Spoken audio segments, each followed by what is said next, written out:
அஸ்ஸலாமு அலைக்கும் வரஹ்மத்துல்லாஹி வபரகாத்துஹு. அன்புக்குரிய சகோதரர்களே, நேற்றைய தினம் நாம பத்திரிகையில பார்த்தோம் என்றால் ஒரு பரபரப்பான ஒரு செய்தி. அமெரிக்கா மக்கள் அனைவரும் ரொம்ப ஒரு பீதியில ஆழ்ந்து விட்டார்களாம் இந்த செய்தியை கேட்டு. இதனால் அமெரிக்காவில் மிகப்பெரிய பரபரப்பு ஏற்பட்டு விட்டது, அமெரிக்க மக்கள் எல்லாம் பீதியில் இருக்கின்றார்கள் அப்படின்னு சொல்லி பயங்கர பில்டப் கொடுத்து ஒரு செய்தி போடுறான். என்ன, அமெரிக்காவின் மீது யாரும் போர் தொடுக்க போறாங்களா அப்படின்னு நம்ம பார்த்தோம்னா அதுக்கு கிடையாது இந்த பீதி. அமெரிக்க அதிபர் ஒபாமாவுக்கு எவனோ ஒருத்தன் விஷந்தடவுன கடிதத்தை அனுப்பி வச்சிருக்கிறான். இந்த விஷந்தடவுன கடிதத்தை அனுப்புனது யாருன்றத நேற்று கண்டுபிடிச்சு அரெஸ்ட் பண்ணிருக்கிறாங்க. இதுதான் ஒரு விஷயம். இந்த ஒரு விஷயத்துக்கு தான் ஒரு பெரிய பில்டப். இது மே மாசம் 20ஆம் தேதி நடந்த சம்பவம். இந்த மாதிரி அமெரிக்க அதிபருக்கு விஷம் தடவிய கடிதத்தை அனுப்பியது யார் அப்படின்னு போட்டு அப்போ ஒரு பரபரப்பை ஏற்படுத்தினாங்க.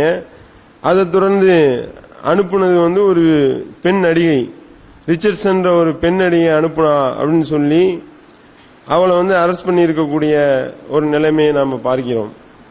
வல்லரசு என்று தங்களை சொல்லக்கூடிய ஒரு நாட்டினுடைய ஒரு அதிபர், அந்த அதிபருக்கு விஷந்தரவன கடிதத்தை ஒருத்தன் அனுப்பியிருக்கிறான். அந்த கடிதத்தை கண்டுபிடிச்சத ஒரு மிகப்பெரிய பரபரப்பாக்கி, பார்த்தீர்களா நாங்க கண்டுபிடிச்சிட்டோம், ஒபாமாவை கொல்ல இந்த மாதிரிலாம் சதி திட்டம் தீட்டுறாங்க என்று பில்டப்புகளை கொடுக்கின்றார்கள். ஒபாமா என்ன கடிதத்தை டெய்லி 10 கடிதம் 20 கடிதம் திண்டுகிட்டா இருக்காரு. அவருடைய வேலை கடிதம் தின்ற வேலையா, கழுத வேலையா பார்த்துக்கிட்டு இருக்காரு. அவரு கடிதத்தை ஒபாமாவை பிடிக்க போனான், எவனோ அதுக்குன்னு ஒரு 10 பேரை போட்டு வச்சிருப்பான், பிரிச்சு பார்த்துட்டு குப்பையில தூக்கி வீச போறாங்க. இதுதான் நடக்க போகுது. என்னமோ டெய்லி அதிபர் ஒபாமா கடிதத்தை பிரிச்சு பார்த்து படிச்சு உடனே ஆக்ஷன் எடுக்கிற மாதிரி எழுதிட்டு இருக்கிறான். அதுக்கும் இதுக்கும் எந்த சம்பந்தமும் கிடையாது. இப்படி கடிதம் படிக்கிற தலைவர்கள்லாம் நாட்டில் எவனும் கிடையாது. அதுல வல்லரசுன்னு தன்னை சொல்லிக் கொள்ளக்கூடியவன்லாம் இதெல்லாம் செய்ய மாட்டான். அப்படின்னு பொழுது என்னமோ ஒபாமா இந்த கடிதத்தை தின்ற மாதிரியும் டெய்லி 20 கடிதம் அவர் தின்றாரு, இன்னைக்கு தின்ன போற அந்த கடிதத்துல இன்னைக்கு விஷத்தை தடவிட்டாங்க அப்படின்னு சொன்னா கூட ஏதாவது ஒரு நியாயம் இருக்கலாம். சோத்துல விஷத்தை வச்சு எடுத்திருந்தான்னா கொள்ள தெரிஞ்சாங்கன்னு சொல்லலாம். கடிதத்துக்கு இதுக்கு என்னடா சம்பந்தம் என்றால் அது ஒரு மிகப்பெரிய பில்டப்பா சொல்லி காட்டக்கூடியதை பார்க்கின்றோம். ஆனா நபிகள் நாயகம் ஸல்லல்லாஹு அலைஹி வஸல்லம் அவர்களுடைய வாழ்க்கையை நம்ம பார்க்கிறோம். சுப்ஹானல்லாஹ், எப்படிப்பட்ட ஒரு வாழ்க்கை. அவங்களுக்கு எதிரிகள் இருந்தார்கள். எப்படி எதிரிகள்னா, இப்ப அமெரிக்காவுக்கு ஜால்ரா தட்டுறவன் தான் உலகத்துல 90% பேர் இருப்பான். அப்படிப்பட்ட நாட்டினுடைய வல்லரசு நாட்டினுடைய அதிபர் என்று சொல்லக்கூடியவனுக்கு அவனுக்கு வரக்கூடிய கடிதத்தை முதற்கொண்டு டோட்டலா தீவிரமா பரிசோதனை செய்த பிறகுதான் அந்த உள்ளே அனுமதிப்பார்களாம். அப்ப இவனுக்கு எதை பார்த்தாலும் பயம்தான். ஏதாவது ஒரு பார்சல் ஒரு சின்ன பார்சல், ஒரு சின்ன பொட்டலம் வந்துருச்சுன்னா உடனே அதை டக்குன்னு மெட்டல் டிடெக்டரை கொண்டு அதை பார்த்து தடவி அதுல பலவேறு விதமான ஆய்வுகள் எல்லாம் செஞ்சதுக்கு அப்புறம் தான் உள்ள அனுப்புவாங்களாம் வெள்ளை மாளிகைக்குள்ள. அப்படி உயிருக்கு பயந்து பயந்து செத்து கொண்டிருக்கக்கூடிய நிலைமையை பார்க்கின்றோம். ஆனால் நபிகள் நாயகம் ஸல்லல்லாஹு அலைஹி வஸல்லம் அவர்கள் எப்படிப்பட்ட ஒரு ஆட்சி தலைவராக இருந்தார்கள் என்றால், உலகத்தில் உள்ள அனைவரும் அவர்களுக்கு எதிரியாக இருந்தார்கள். யூதர்களை எதிர்த்தாங்க, கிறிஸ்தவர்களை எதிர்த்தார்கள், நெருப்பு வனைகளை எதிர்த்தார்கள், காபிர்களை எதிர்த்தார்கள். அந்த நேரத்தில் மிகப்பெரிய வல்லரசாக இருந்த பாரசீக ரோம பேரரசை எதிர்த்தார்கள். இப்படி நபிகள் நாயகம் ஸல்லல்லாஹு அலைஹி வஸல்லம் அவர்களுக்கு உலகம் முழுவதும் எதிரிகள், செல்லும் இடமெல்லாம் எதிரிகள். அப்படி எதிரிகள் இருந்த நேரத்தில் அந்த தலைவர் எப்படி நடந்து கொண்டார்கள் நம்ம பார்க்கின்றோம். ஆனால் இங்கே உள்ள தலைவர்கள் எப்படி இருக்கின்றார்கள். ஒபாமாவுக்கு கடிதம் வந்தா இப்படி கழிகிறான்.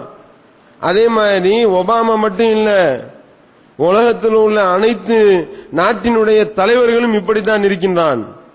எப்படி தெரியுன்றீங்களா? ஒரு 4 மாசத்துக்கு முன்னாடி உலக தலைவர்களுடைய சமையல் கலைஞர்களுடைய மாநாடு பிரான்ஸ்ல கூட்டுறாங்க.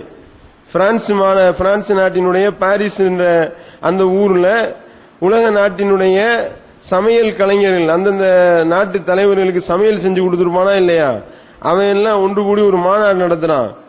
அந்த மாநாட்டில் ஒவ்வொரு தலைவனும் எப்படி சாப்பிடுவான் அப்படின்னு சொல்லி ஒவ்வொருத்தவனும் விளக்குறான்.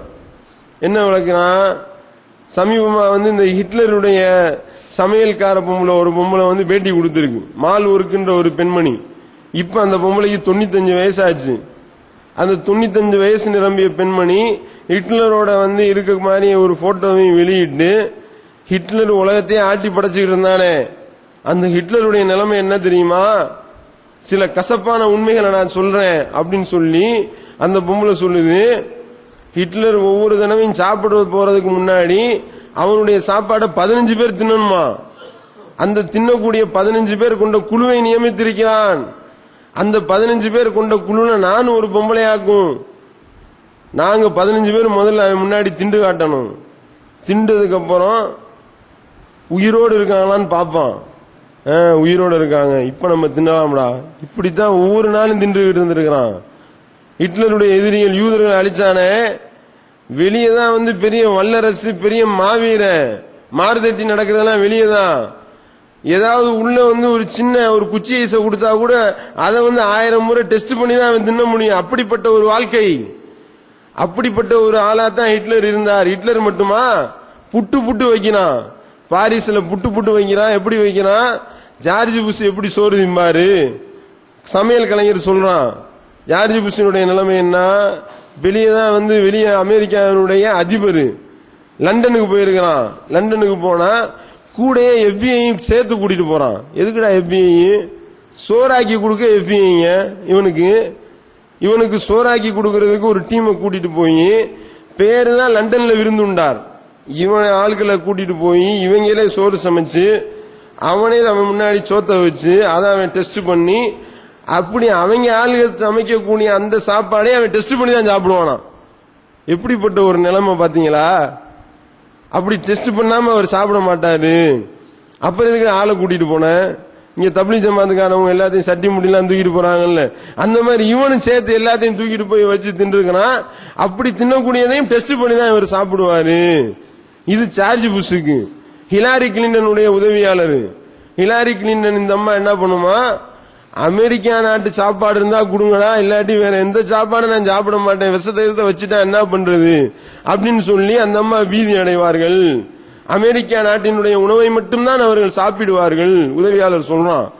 அதே மாதிரி அடுத்து விளாடிமிர் புடின், ரஷ்ய அதிபர். வெளியே தான் பெரிய ரஷ்யா அப்படி இப்படி ஆகும். அங்க என்ன நிலைமை, ரஷ்ய அதிபர் விளாடிமிர் புடின் இதுலயும் எல்லாத்தில இருந்து வித்தியாசமானவரான். இந்த சோரை டெஸ்ட் பண்றதுக்கு, சோத்துல விஷம் இருக்கா இல்லையான்னு டெஸ்ட் பண்றதுக்கு ஒரு குழு இருக்குமா, அவனை டெஸ்ட் பண்ண விட மாட்டானா, இவனே டெஸ்ட் பண்ணுவானா. காரணம் என்னன்னா, இந்த விளாடிமிர் புடின் இதுக்கு முன்னாடி உளவுத்துறையில பொறுப்பாளராக இருந்திருக்கிறான்.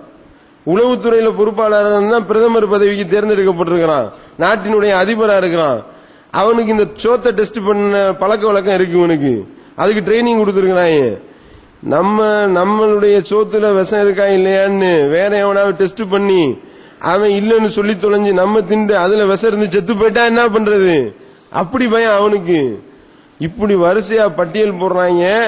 அமெரிக்க அதிபர் ஒபாமாக்கு பீட்ரூட் பிடிக்கும், பீட்ரூட் பிடிக்காது, பீட்ரூட்னா அவருக்கு அலர்ஜி, பாலாடை கட்டி தான் விரும்பி சாப்பிடுவாரு, அதையும் டெஸ்ட் பண்ணி தான் திம்பார். அப்ப என்னன்னா, இவங்க ஒவ்வொரு நாளும் உணவு உண்ணும் பொழுது தன்னை யாரும் கொன்றுவாங்களோ அப்படின்னு பயந்து பயந்து வாழ்றான்.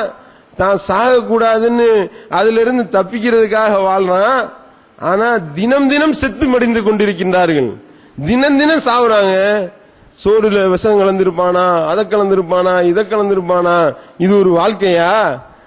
இப்படி இருக்கக்கூடிய தலைவர்களை பார்க்கிறோம். அதே நேரத்தில் நபிகள் நாயகம் ஸல்லல்லாஹு அலைஹி வஸல்லம் அவர்கள் உலகமே எதிர்த்து நின்றது. அவர்களை எப்படி இருந்தாங்க, அல்லாஹ் தன்னுடைய திருமறையில அவங்கள நோக்கி பேசினான். யா அய்யுஹ ரசூல், தூதரே, அல்லாஹ் கூப்பிட்டு சொல்றான், பல்லியமா உன்சில இலைக்க மின் ரப்பிக், உம்முடைய ரப்பு உமக்கு என்ன இறக்கி அள்ளி இருக்கின்றான் அதை நீ தெளிவா எடுத்து சொல்லு.